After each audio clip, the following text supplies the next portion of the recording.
할렐루야, 살아계신 하나님께서 이 시간도 우리와 함께 하심을 믿습니다. 오늘은 말씀의 사람 두 번째 시간으로 받은 바 말씀을 잘 간수하라 하는 제목으로 하나님 말씀 증거하도록 하겠습니다. 1945년에 프랑스 철학자 사르트르가 그의 강연에서 그 당시까지 믿어왔던 진리를 뒤집어버리는 말을 했습니다. 그가 뭐라고 했는가 하면요, 실존은 본질에 앞선다고 한 것입니다. 이 실존이라는 것은 눈에 보이는 거, 현실, 나 정도로 이해하면 됩니다. 그러면 본질은 무엇일까요? 나의 삶의 이유와 목적을 주는 하나님을 의미합니다. 그래서 간단히 말하면 실존은 나, 본질은 하나님입니다. 이 사르트르의 폭탄과 같은 선언 이후에 수많은 철학 수업에서 신 없는 세계를 상상하라, 사람이 우주의 중심이다 가르치기 시작했습니다. 그래서 수많은 사람들의 입에서 아주 불순한 말들이 흘러나오기 시작했습니다. 하나님 그런 게 어디 있습니까? 눈에 보이는 게 전부입니다. 인간이 불안하고 두렵고 그래서 신을 만들어냈습니다. 이런 말들을 막 서슴지 않고 하게 되었습니다. 여러분, 사르트르의 말 한마디였습니다. 실존은 본질에 앞선다. 이 말 한마디가 세상에 퍼져나가서 만들어낸 결과가 무엇입니까? 영적인 어둠이 임했습니다. 정신적인 어둠이 임했습니다. 현실이 어둠으로 덮여버리게 됐습니다. 시편 107편 10절과 11절 함께 읽겠습니다. 사람이 흑암과 사망의 그늘에 앉으며 곤고와 쇠사슬에 매임은 하나님의 말씀을 거역하며 지존자의 뜻을 멸시함이라. 왜 내 현실이 어둡게 되었다고요? 내가 하나님보다 앞선다. 실존이 본질보다 앞선다고 헛소리하면서 본질 대신 하나님 말씀을 거역하고 하나님을 멸시해서 그렇게 되었다는 것입니다. 그래서 성경은요, 헛소리 마라. 본질이 실존보다 앞선다고 선포하고 있습니다. 여러분, 지금 현실이 어둡습니까? 남은 인생 살아갈 자신감도 사라지고 시력도 어두워지고 마음도 어두워지고 남은 장래도 어둡게만 느껴지십니까? 어두운 현실, 어두운 실존으로부터 구출되는 길은 하나님의 말씀의 빛 가운데 나오는 길밖에 없습니다. 본질 제시는 하나님의 말씀과 명령을 따르면요, 불가능이 없는 인생 살 수 있습니다. 예를 들면은 출애굽기 전반부에 나오는 현실은요, 모세는 지도자감이 아닌 아주 한심한 사람이었습니다. 아론도요, 이것저것 막 거짓말하면서 믿음도 없었고요. 애굽 왕 바로는 완악했습니다. 이스라엘 백성들은 말씀 듣지도 않았습니다. 당시의 실존 현실이 어떻습니까? 암담할 뿐이었습니다. 만약에 현실이 실존이 본질을 앞선다 그러면 그 상황에서 출애굽이 될까요? 안 됩니다. 그런데 하나님은 뭐라고 하셨습니까? 이런 잡스러운 현실들을 쭉 나열하시면서 그럼에도 불구하고 나 하나님의 뜻이다.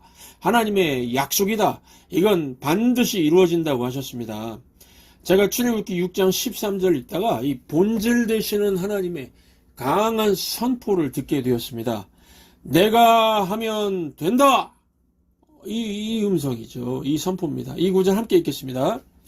여호와께서 모세와 아론에게 말씀하사 그들로 이스라엘 자손과 애굽 왕 바로에게 명령을 전하고 이스라엘 자손을 애굽 땅에서 인도하여 내게 하시니라. 여러분, 이 장면 상상이 되십니까? 모세는 80세고 형 아론은 83세입니다. 현실이 이렇게 한심한데요. 노인네 둘이 애굽 왕 앞에 서고요. 말씀을 듣지 않는 200만이 넘는 이스라엘 백성들 앞에 서서 하나님의 말씀, 명령을 전하는 장면입니다. 말씀에 순종하고 있는 장면입니다. 하나님 말씀에 순종하자 출애굽이 가능하게 되었습니다. 불가능이 가능으로 바뀌게 되었습니다. 여러분, 그러므로 시대 정신에 속지 마십시오. 실존이 본질에 앞서는 게 아닙니다. 본질이 현실보다 실존보다 앞서는 것입니다. 하나님이 하시면은 다 됩니다. 우리 옆 사람에게 고백하시겠습니다. 하나님이 하시면 다 됩니다. 하나님이 하시면 다 됩니다. 그러므로 하나님 말씀에 근거한 삶을 사시기 바랍니다. 오늘은 우리가 한 가지만 하나님 앞에서 결심하면 좋겠습니다. 우리 스크린을 보시고 함께 고백하겠습니다. 내 평생의 결심 함께 고백합니다. 받은 말씀을 잘 간수하고 보호하겠습니다. 아멘이시죠? 여러분, 그러면은 첫 번째로 왜 우리가 하나님께 받은 말씀을 잘 간수하고 보호해야 할까요? 그 이유는 악한 마귀가 우리 마음에 쳐들어와서 하나님 말씀을 빼앗아가기 때문입니다. 오늘 본문 디모데후서 3장 14절 함께 읽겠습니다.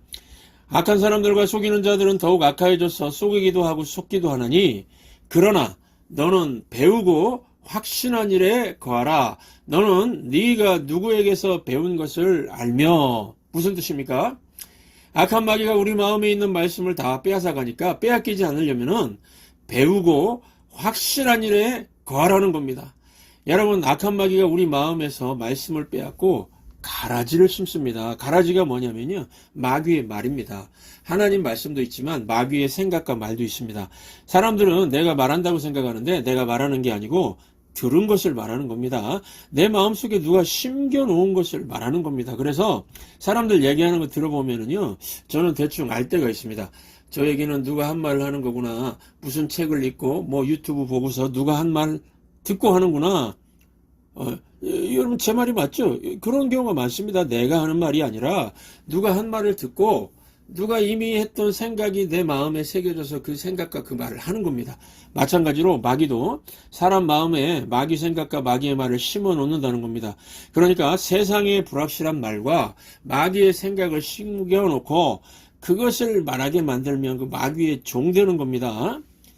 이 마귀의 특징을 보면요, 뭐 수근수근 되고 막 여기저기 막 두루두루 다니고 막 싸돌아다니고 그렇습니다. 베드로전서 5장 8절 함께 읽겠습니다. 근신하라, 깨어라. 너희 대적 마귀가 우는 사자같이 두루다니며 삼킬 자를 찾나니. 우는 사자같이, 이거보다요 더 큰 마귀의 특징은 두루두루 싸 돌아다니며, 이겁니다. 마귀는요 지금도 두루두루 다니면서 가라지를 뿌리고 다닌다는 겁니다. 쓸데없는 말, 험담하는 말, 부정적인 말, 의심하는 말 막 퍼뜨리면서요 두루두루 돌아다닌다는 겁니다. 여러분, 마귀가 심는 가라지, 즉 마귀의 생각과 말의 핵심은 딱 한 가지입니다. 인과응보입니다. 인과응보.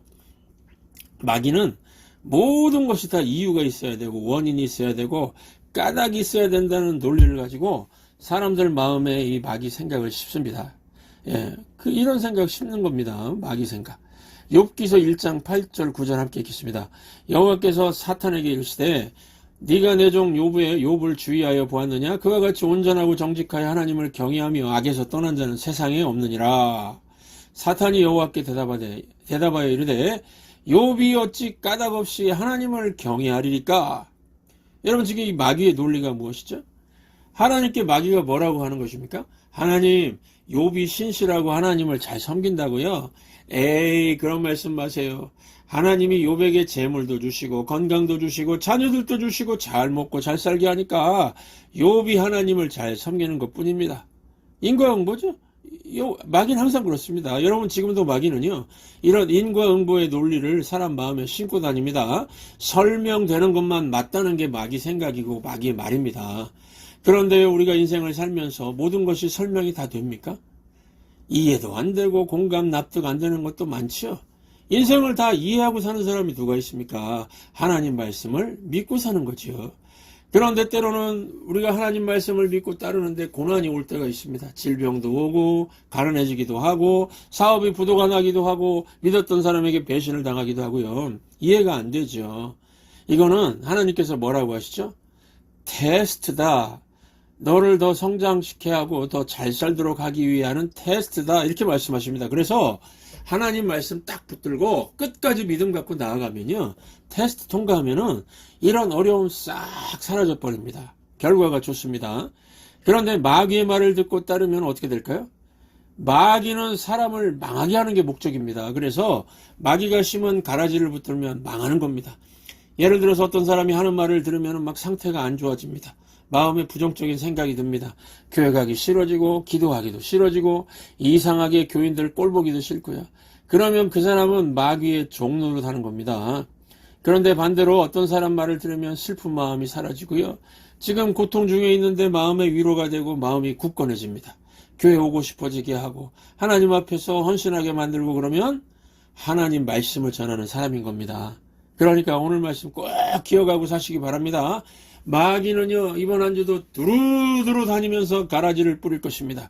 여러분들 직장에도 쫓아갈 것이고 아이들 학교에도 쫓아갈 것이고 가게에도 쫓아갈 것이고요. 어디든지 두루두루 다니면서 마귀의 생각과 말을 심으려고 할 것입니다.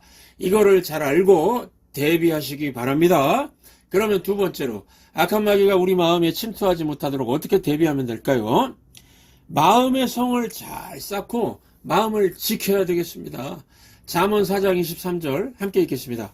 모든 지킬 만한 것 중에 더욱 네 마음을 지키라. 생명의 근원이 이에서 남이니라. 여러분, 마음 지키는 거 쉬울까요? 어려울까요? 어렵습니다. 왜 그럴까요? 우리 마음이 시시각각 변하기 때문입니다. 특별히 하나님 말씀을 받을 때에 마음 상태에 따라서 반응이 막 달라진다는 겁니다. 우리 마음의 상태를 예수님께서 잘 설명해 주신 게 씨 뿌리는 자의 비유입니다. 이 비유에 대한 설명은 예수님이 다 해석까지 다 해주셨습니다. 그래서 요약해서 말씀드리면 길가에 뿌려진 씨 같은 마음이 있습니다. 하나님 말씀 들으면요 빨리 마음에 새겨야 되는데 이걸 안 하니까 새들이 와서 다 쪼아 먹어버린다는 겁니다. 이 새는 마귀를 상징하는 거죠. 그러니까 하나님 말씀 들으면 멍 때리지 말고 그 말씀을 듣고 마음에 곧바로 새기라는 겁니다. 여러분, 말씀을 마음에 새기는 방법이 무엇일까요? 말씀을 다 외워버리면 마음에 새겨지겠죠. 그런데 말씀 잘 안 외워지면은 그 말씀대로 행하면은요 마음에 새겨집니다. 그리고 그 말씀을 다른 사람에게 전해보십시오. 그러면 내 마음에 새겨집니다. 그러니까 말씀대로 행하고 들은 말씀을 다른 사람에게 전하면은 내 마음에 새겨지는 것입니다. 마귀가 말씀을 못 뺏어가게 하는 방법 뭐라고요? 말씀을 행하고 말씀을 전하면 됩니다. 그 다음에 돌밭에 떨어진 씨 같은 마음이 있습니다. 돌멩이, 이 돌밭은요, 돌밭은 돌멩이 위에 얇게 흙이 있는 거죠. 뿌리가 없습니다. 그래서 외적인 요인으로 환난과 박해, 고난이 오면은 받은 말씀들이 다 사라져 버린다는 겁니다. 돌밭은 겉으로 볼 때는 돌밭인지 좋은 밭인지 모르죠. 밑에 돌멩이가 있는지 없는지 흙으로 얇게 덮어져 있으니까 모릅니다. 마음속에 돌멩이가 있습니다. 이 돌멩이가 무엇입니까? 고집의 돌멩이. 그냥 자아가 돌멩이처럼 강한 겁니다. 사람들 만나보면은 고집불통, 그죠? 아주 그냥 고집불통인 사람들 있죠. 제가 목회하면서 겪어보니까요, 이런 사람은 하나님께서 이 마음속 돌멩이를 박살을 내리시더라고요. 어떻게 해요? 웬만한 환난과 핍박으로 안 되니까 엄청나게 큰 쓰나미급 고난을 보내서 깨버리시는 걸 봤습니다. 그리고 그걸 또 간증을 하더라고요. 하나님이 엄청나게 큰 망치로 자기를 쳐서 회개하고 돌아왔답니다. 뭐 감사한 일이죠. 그런데 좀 안타깝지 않습니까? 말씀 듣고 즉시 순종하고 기적을 체험하는 사람이 있는데 저 사람은 건강 잃고 돈 잃고 시간 잃고 결국 돌아왔습니다. 그러면 데미지가 너무 크지요. 오늘 하나님의 말씀 앞에서 제발 고집을 꺾고 말씀에 순종하시기 바랍니다. 이 길이 잘 사는 길입니다. 그 다음에 가시떨기에 떨어진 씨 같은 마음이 있습니다. 이거는 내적 요인이죠.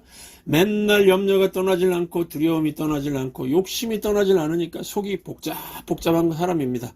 마음속에 항상 풍랑이 이는 마음입니다. 그래서 항상 마음이 힘들다는 사람이 있죠. 뭐 잘 돼도 힘들고 안 돼도 힘들고요. 늘 감정적입니다. 가시떨기 마음 가진 자입니다.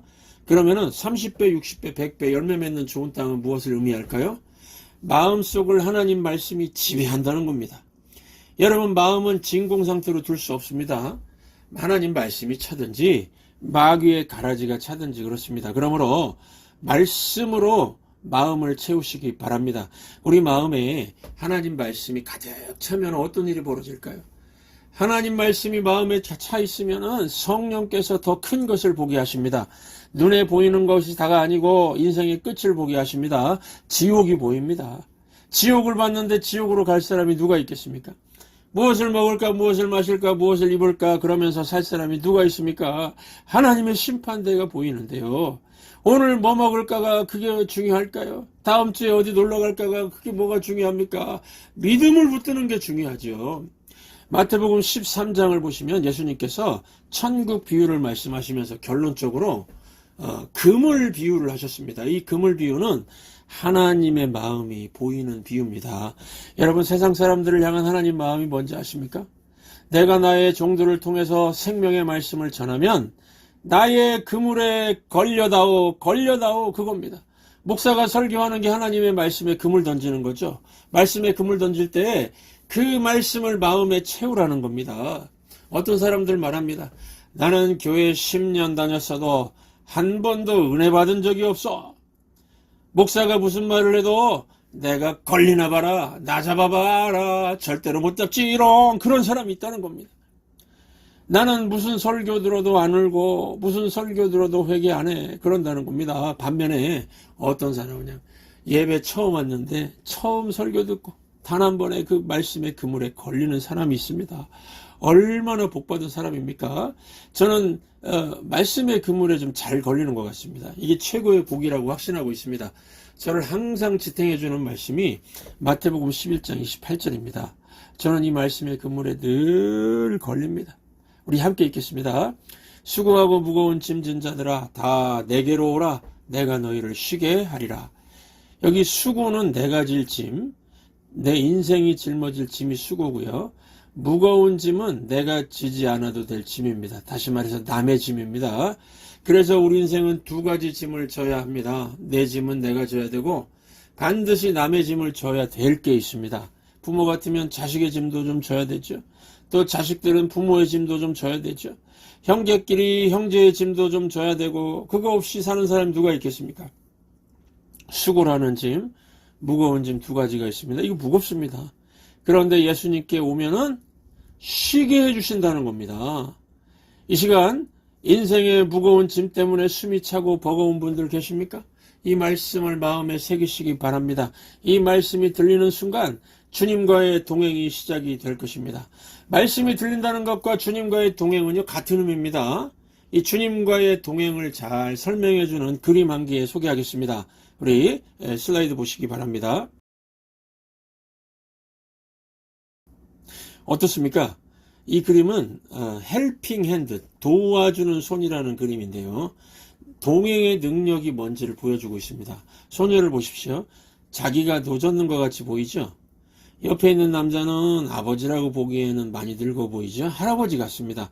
할아버지가 실제로 노를 젓고 있죠? 그래서 이 손녀는 노를 젓는 것 같이 보여도 쉼을 얻을 수 있는 거 아닙니까? 이 시간 삶의 무게가 마음을 짓누르고 버틸 힘 없는 시간을 보내고 계신 분 계십니까? 예수님을 의지하고 예수님과 동행하시기 바랍니다. 내가 너의 두 가지 짐들 다 질 테니 너는 좀 쉬어도 된다 하시는 그런 음성 듣고 좀 쉬시기 바랍니다. 영혼도 좀 쉬시고 마음도 좀 내려놓고 쉬시고 육체도 그냥 긴장 속에서만 있지 말고 좀 쉬십시오.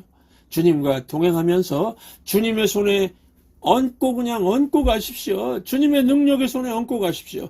내 인생의 헬핑 핸드가 예수님의 손이면은 결코 쓰러지지 않을 것입니다. 내가 쉬게 해줄 테니 나와 동행하자는 임마누엘 주님의 말씀이 일주일 내내 마음속에서 울리는 삶이 되시기를 주의 이름으로 축원합니다. 내 이름 불러주시고 내 삶의 주인 되시는 내 맘에 노래 되시는 그는 크신 나의 예수님. 내 이름 불러주시고 내 삶의 주인 되시는 내 맘에 노래 되시는 그는 크신 나의 예수님. 삶의 무게가 내 맘을 누르고 버틸 힘 없는 시간을 지날 때 예수만 의지하는 삶 되기 원하네. 주 붙드네